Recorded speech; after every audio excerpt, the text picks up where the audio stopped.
ও, এগুলো এভাবে বিক্রি হয়? এগুলো কত করে? 130 টাকা। মানে যে জানে 130 টাকা কেজি? না না, সব মিশিয়ে। ও, সব মিক্সড করে 130 টাকা কেজি বেচেন। কি কি আছে এখানে? কিলে, কলজে, হাড্ডি, চামড়া, মাথা, মুরগির অলবেথিং সবই আছে, খালি গোশ ভাত। ও, এটা কোন জায়গা থেকে আনেন আপনারা? এটা ঢাকার থেকে আনি। ঢাকার থেকে নিয়ে আসেন এইগুলো? জি।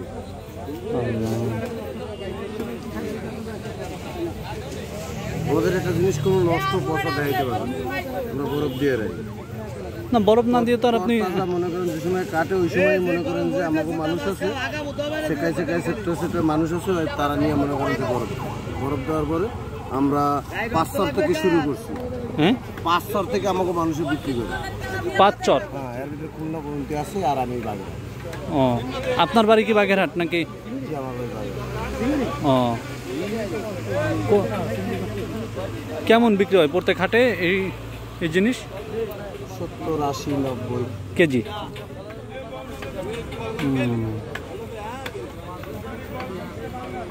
মানে ঢাকায় যারা ওই মুরগির ব্যবসা ট্যাবসা করে ওদের সাথে আপনার চুক্তি আছে সেখান থেকে? না, এগুলো হলো বাজারের। আপনি যদি একটা রেস্টুরেন্টের 10 কেজি কিনা নেন, তাহলে আসতে হবে, মুরগি এসে আপনি কিনবেন, কিনে আমাদের কাছে দেবেন, এরপর ওই লোকে জবাই দেবে আপনার সামনে। জবাই দেওয়ার পরে ড্রেসিং করবে, ড্রেসিং করে বুঝতে পারে আপনার যা যা প্রয়োজন জিনিসগুলো আপনি নিয়ে যাবেন। ওগুলো ফেলাবেন কোথায়? জায়গা নেই। তখন ওইগুলো আমাদের কিছু যারা কাজ করে তারাই হ্যান্ড ওভার করে। হ্যান্ড ওভার করার পরে তারা রাইখে দিয়ে দেখা যায় আমাদের মতন কিছু মানুষ আছে, তারা বিভিন্ন সেক্টরে বেছে দিবে। ঢাকা হইতে সব জায়গায়। শেষ সীমানে আমি এই জায়গায়, আর একজন আছে কুয়াকাটা।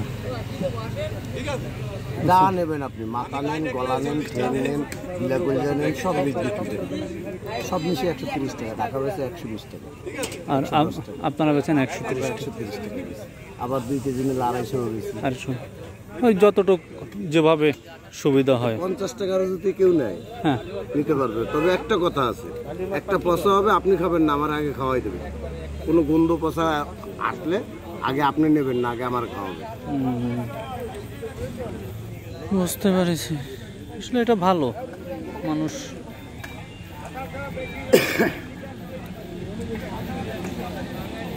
আপনারা আগে দেখিনি এখানে? স্যার, আমি এই জায়গা গেছে রোজার থেকে এই পর্যন্ত আছি। রোজার থেকে আসেন? না, আমি তো মাঝে মাঝে থানার ভিতরে গেছি। তাই? ও, না, মাঝে মাঝে এই হাটে আসি, কিন্তু আপনারা দেখিনি। বুঝতে পারছি। এই হোল্ডের কাগজ সব কিছু আর কি আমাদের। বুঝতে পারছি, ঠিক আছে।